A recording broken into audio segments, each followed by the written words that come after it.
Welcome, everyone, to the Newvision Oldways podcast, a greatly ambitious journey of discovery where we can all learn to live better, mentally healthier, and more fulfilling lives. If you're just discovering us, feel free to go back and take the journey from the beginning. And if you're already a Newvision Oldways fan, welcome back and enjoy season 6. And now, here is your host, Tony Marinaccio. You are listening to Newvision Oldways, the podcast that explores timeless wisdom for the modern mind in a fun, relaxed, and most important, interactive way with you, the listener. I am your host, Tony Marinaccio, and let's get the episode started. Welcome, Visioneers, to another great episode of the Newvision Oldways podcast. And this is where ancient wisdom meets the modern world, where I try every episode to pull us back from the noise and reconnect with the values that make life meaningful. And that, my friends, leads us right into today's episode, which I believe is one of the most important and relevant conversations I have ever brought to this podcast. It's about something that is poisoning the hearts and the minds of countless young people, and even scarier, many older people now as well.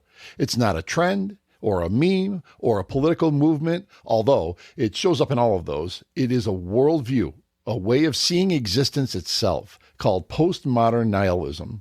And if you are unfamiliar with the concept or are looking for answers as to why this world seems like it is, using an old term, going to hell in a handbasket, this episode is for you. It's a subject that is long overdue to be discussed on this podcast, and there is no better time to dig into this and change this disturbing trend than right now. So let's get episode number 54, The Dark Mirror, How Postmodern Nihilism is Destroying a Generation. Tell me if this sounds familiar. At the height of Mao Zedong's Communist Cultural Revolution, universities in China ceased to be places of learning. They became factories of ideological conformity instead. Teachers, professors, and administrators who didn't align themselves with the Communist Revolution were labeled rightists. Students were instructed to root them out, to denounce them, and to punish them. Many obeyed with a kind of holy zeal, convinced that loyalty to Mao outweighed every other moral duty. From this fanaticism emerged the Red Guards, bands of militant youth, mostly teenagers, unleashed upon society. With Mao's blessing, they stormed through cities and villages alike, declaring themselves the guardians of revolutionary purity. They tore down monuments, burned books, desecrated temples, and dragged people into the streets. Teachers were abused, children informed on their parents, neighbors turned into accusers, executioners, and victims in turn. The violence was not random chaos, it was the logical outcome of Mao's instructions. Disagreement itself had been redefined. To question the party was not simply to be wrong, it was to be inhuman. And once an idea is framed as inhuman, violence against it becomes not only permissible but righteous. The act of silencing, punishing, or killing an opponent was no longer seen as cruelty but as a moral duty. This redefinition of morality hollowed out Chinese society. Fear replaced trust. Education collapsed into indoctrination. Intellectual independence vanished under the threat of mob denunciations and public struggle sessions. Families disintegrated as children betrayed their own parents to prove their loyalty to the revolution. By the time the Cultural Revolution subsided, millions were dead, countless more persecuted, and the cultural memory of an entire nation was shattered. The lesson here is dark, but it echoes through history. When youth are weaponized by ideology, when schools and universities become breeding grounds for militancy rather than debate, when disagreement itself is criminalized, violence ceases to be taboo. It becomes justice, and once that line is crossed, the unthinkable quickly becomes routine. Mao understood that the easiest way to control society is not simply through force from above, but by unleashing fervor from below, by convincing the young that their violence is virtuous. That is how revolutions devour their own people, and entire nations being driven into darkness. That was a clip from Liam Out Loud, and I strongly advise you to check him out. Really great stuff. And I know that clip was long, but it laid out a perfect scenario of what the current state of nihilism can lead to. We're watching the symptoms of it unfold all around us. Rising violence, a chilling lack of remorse, self-hatred that sometimes is disguised as humor, and celebration of harm, like when somebody openly cheers for the attack on a person like Charlie Kirk, as if another human being's pain is entertainment, and beneath it all lies an emptiness, a spiritual hollowness, a belief that nothing matters, that life has no inherent value, that there is no moral standards worth defending, no truth worth seeking, and no purpose worth living for. And if you can manufacture enough rage, kill someone simply because they have an opinion that is different than yours, thinking that it's justified because you were manipulated into thinking that way. This worldview is not just misguided, it's dangerous. And today we're going to talk about where it came from, why it's spreading like wildfire through younger generations, and surprisingly enough, now older folks as well, why it leads to destructive and violent behaviors, and most importantly, how we can begin to turn the tide. Because meaninglessness isn't just an idea you keep in your head. It's a toxin that seeps into your identity, your relationships, your choices, your compassion, and your view of humanity itself. And if we don't intervene, it will continue to rip apart countless lives and unravel the social fabric that we depend on. To understand what's happening today, we have to understand where nihilism comes from. Nihilism is not new. It's been whispering through human history for centuries. The word itself comes from the Latin word nihil, meaning nothing. Early forms of the idea appeared in the concept of ancient skepticism.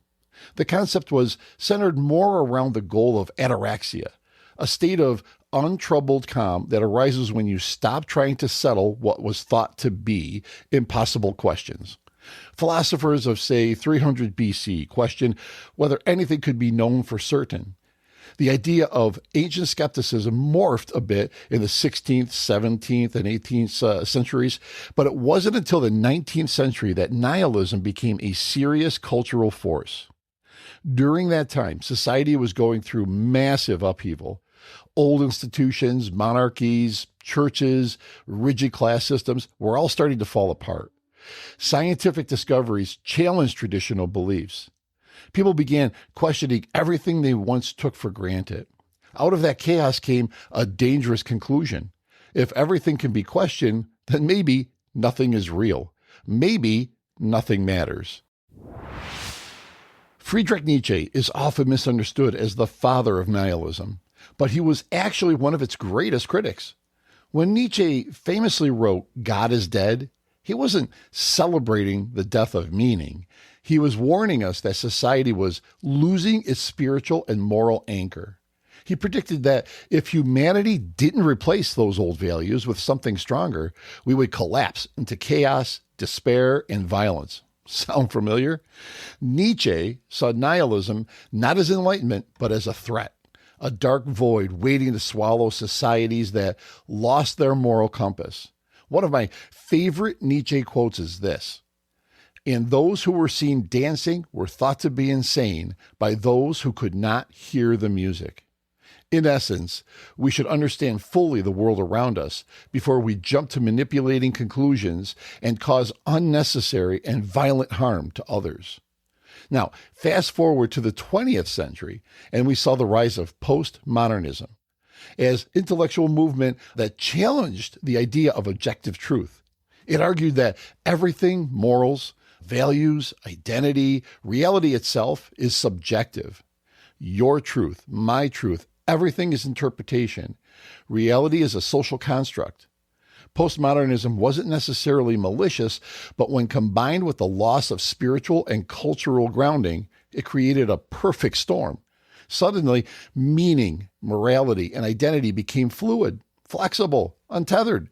The foundation cracked, and out of those cracks emerged what we now call postmodern nihilism, a worldview not just questioning meaning, but denying it altogether. Today, postmodern nihilism is practically woven into youth culture.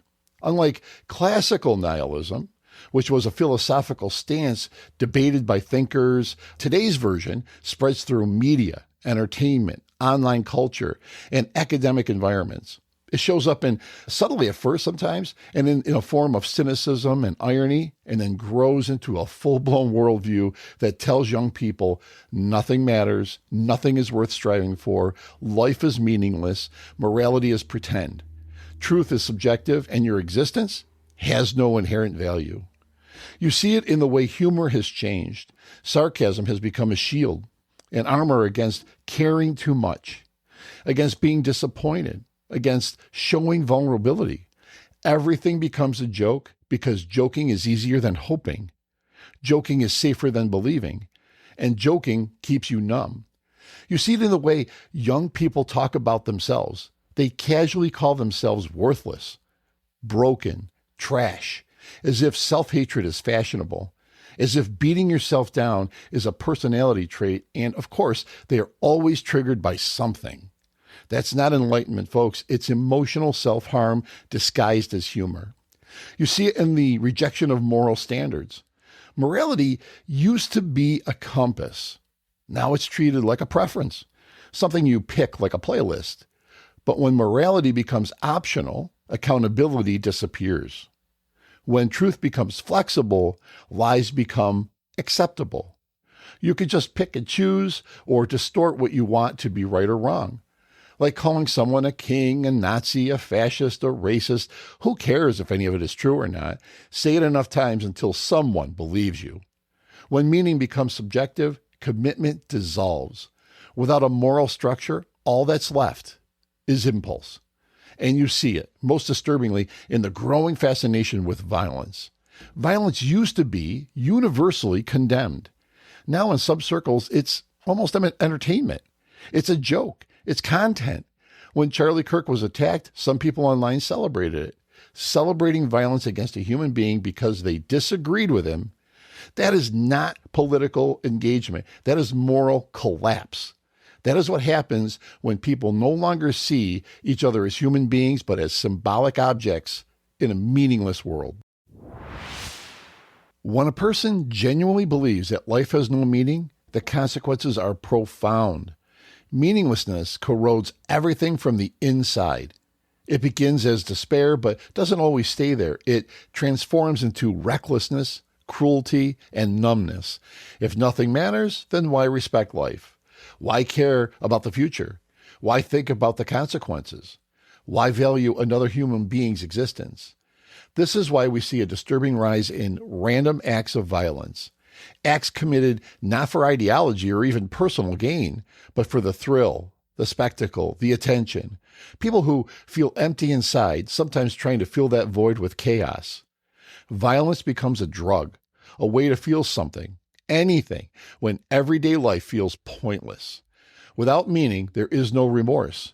Without moral grounding, empathy erodes. A person who believes that life has no value becomes capable of doing things they never would have imagined because their internal brakes have been removed. And society becomes more dangerous when more people operate without those brakes. This worldview also leads to aggressive tribalism. If you don't believe in inherent human dignity, you start viewing people as either allies or enemies. Again, sound familiar? You start dehumanizing those who disagree with you. You start cheering for their suffering. You lose the ability to see nuance, compassion, or shared humanity. In a nihilistic mindset, harming your enemy feels justified because there's no moral standard stopping you. Even self-destruction becomes normalized. We see young people harming themselves emotionally, spiritually, physically, not always because they want to die, but because they don't feel alive. They don't believe their lives matter. That is the most tragic outcome of all, a generation that has been convinced of its own worthlessness. Now, let's be very clear. Postmodern nihilism is not profound. It is not mature. It is not liberation. It is simply false. Every field of study, psychology, neuroscience, philosophy, anthropology, confirms that human beings are wired for meaning. We need purpose, the way we need oxygen. We need community. We need values that transcend our impulses. We need to believe our lives matter. And we want to believe that because deep down, we know life matters. Just because you are not happy with yourself doesn't mean that life does not matter. It isn't your right to assume that for all of humanity. Morality is not just a social construct. It is a universal language. Kindness, honesty, courage, justice. These values show up across every culture and throughout history because they reflect something deeper than human invention. They reflect the structure of human flourishing.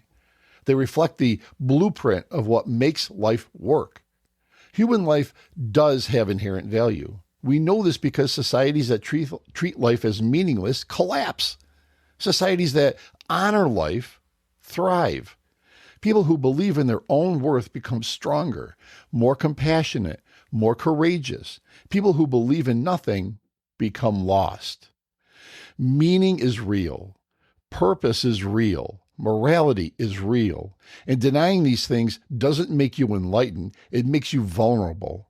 And if you don't believe your values, identity, or goals matter, you are more likely to let someone else define them for you. Again, sound familiar with Antifa, BLM, manufactured protest, and social media? People who, with strong meaning and value systems, can say no. Those are not my beliefs. People in a nihilistic void often say, whatever. That whatever is an opening for manipulation.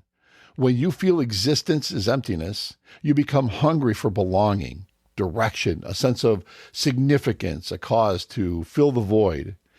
Any group that offers a simple purpose, fight for X, stand against Y, can feel like salvation. Nihilism erodes personal identity. Without identity, we will seek an identity from the outside. The good news is that nihilism collapses quickly when people rediscover purpose. Meaning is a powerful antidote. People with a strong sense of meaning cannot be easily pulled into anyone's agenda. And this is where we come in. Parents, leaders, mentors, teachers, friends, neighbors, communities. We fix this by giving people something better to live for. We fix it by instilling meaning, values, and a strong sense of what is morally right or wrong, not what fits an organization's distorted agenda. We can reestablish higher values, not in a preachy, self-righteous way, but in a grounded, lived way. Values like responsibility, integrity, discipline, compassion, courage, and service, and also consequences for your actions. These values give life structure. They replace emptiness with direction. They help young people understand that their actions matter and that their choices shape not just their own future, but the world around them. Young people need something to strive for, a mission, a craft, a passion, a calling. When someone has purpose, they're far less likely to harm themselves or others. Purpose is an anchor. Purpose makes suffering meaningful. Purpose pulls people out of despair and into forward motion. We also need to rebuild community. Isolation fuels nihilism. Connection weakens it. Humans thrive in groups where they are known, needed, and supported. Families, friendships, mentorship networks, local groups, spiritual communities. These are the structures that protect people from drifting into psychological darkness. We must teach the truth about suffering. Modern culture tries to eliminate discomfort, but discomfort is not the enemy. Suffering, when handled wisely, can be the gateway to growth, character, resilience, and wisdom. Viktor Frankl taught us that those who have a way can survive any how. Meaning transforms pain into fuel. Nihilism turns pain into despair. Finally, we must lead by example. You can't lecture young people out of nihilism. You must live them out of it. Show them a life rooted in purpose. Show them a life guided by values. Show them a life that honors human dignity. Be the living proof that meaning exists, that life matters, and that there is something worth believing in. We must make it clear to all learning institutions, from preschool to the universities, especially the universities, that we will not accept indoctrination from what is supposed to be free-thinking learning and preparation for the rest of your life, taught by unbiased teachers and professors. And if the indoctrination continues, we pull funding. We find places of learning that actually have our best interests at heart. A professor's political leanings or personal life preferences need not enter the situation. If there is one message I want to leave you with today, it's this. Nihilism is not a natural human state. It is not our destiny. It is not the truth. It is a trap, a worldview built on emptiness that leads to even greater emptiness.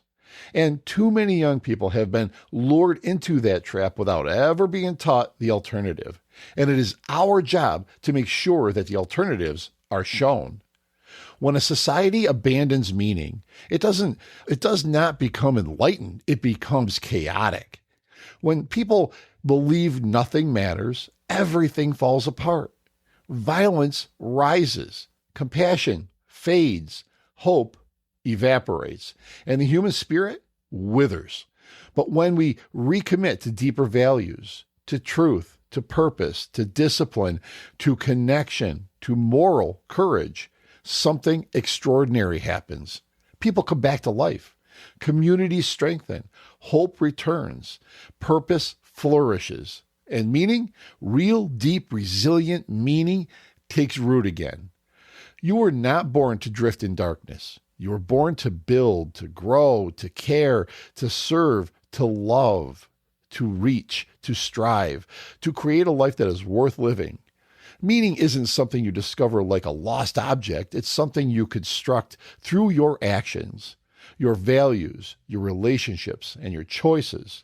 Reject the lie that life is meaningless. Reject the belief that nothing matters. Reject the worldview that drains you of your humanity. Instead, choose purpose. Choose accountability. Choose compassion. Choose meaning. Because when you do, you not only change your life, you help rebuild the world around you. You can't always control your feelings, but you can control your actions. So when you don't feel like it, that's your cue. That's your opportunity to rewrite your limits. Every masterpiece was born on a day someone didn't want to show up, but did anyway. Talk to yourself like a coach, not a critic. Your mind listens to every word you say, even the silent ones. If your self-talk sounds like abuse, don't be surprised when your confidence looks like trauma. You can't bully yourself into greatness. You coach yourself into it. When you mess up, don't say, "I'm a failure." Say, "That was a lesson. Let's adjust." When you feel weak, don't say, "I can't." Say, "Not yet." Language builds identity, and identity shapes action. You want to rewire your brain? Start with how you speak to it. Stop being the villain in your own story. Be the mentor. Be the coach that calls you out, but also lifts you up. Because self-respect grows from the tone of your inner voice. And the day you stop being your own enemy is the day life starts listening to you differently. There is a great quote from a highly influential book called As a Man Thinketh by James Allen, and it goes like this. A man's mind may be likened to a garden, which may be intelligently cultivated or allowed to run wild. But whether cultivated or neglected, it must and will bring forth. If no useful seeds are put into it, then an abundance of useless weed seeds will fall therein and will continue to produce their kind. To me, the point is we need to intelligently cultivate the mind instead of instilling harmful and manipulative ideology that will do nothing but rip the souls out of people and turn them into mere robots, doing the will of the evil. We are at a turning point in the world where the world is begging for a better way. And it is incumbent upon us to find the courage and the will to lead by example and bring back high moral standards, to bring back the value of being a productive member of society, of valuing the sanctity of life, and to bring back the overwhelming feeling of self-respect and doing what's right, simply because it's the right thing to do. We can do this, but it takes the entire village to make it happen. So starting today, let's be that collective village of wisdom and stop acting like it's out of our control. Nothing is out of our control if we have the focus and the determination to make it happen. So make that choice to help make it happen, because the alternative is collapse of the world as we know it. And I, for one, will do what I can to not let that happen. So what is your decision? So, what did you think of this episode or any of the episodes? I would love to find out. And here's where to get a hold of the show and let us know. These are in the show notes, but as always, here they are. There is a support link in the show notes and on the newvisionoldways.com website that you can click on that will allow you to donate to the show and show your support. By donating what you can, it will allow me to book guests and cover costs. Anything will help. Cancel anytime. You can also message the show from each of your episodes on your various platforms. Just look for the send us a text message link. And if that doesn't work for you, you can email us at newvisionoldways@gmail.com. And you can also find us on what was Twitter, now X, at New Vision Old Way. Remember, there's no S on that one. And check out the New Vision Old Ways YouTube channel. Type in New Vision, which is one word, Old Ways, one word, and please subscribe. It is free and will show support for the show. It really means a lot and will help grow the show on YouTube. You can find us on Facebook at New Vision Old Ways Podcast. And as a reminder, these are growing platforms still for us and expanding all the time. So we need your help to get the flow going with the community. And last but not least, if you could do me a huge favor and subscribe to us, like us, follow us, leave a review on whatever platform you found us on. That would be so appreciated. That will also help secure guests that we will be booking in the future, like one that's coming up here very soon. So, welcome to the middle of season 6, and I have a lot to cover yet this season, so thank you for listening. I can't wait to get your input, and I also can't wait until we get together for the next episode of New Vision Old Ways. Until then, stay true to yourself, stay informed, and stay empowered. But the most important thing is... This episode and all the episodes of New Vision Old Ways podcast have been written, engineered, and produced by Tony Marinaccio and TKM Productions.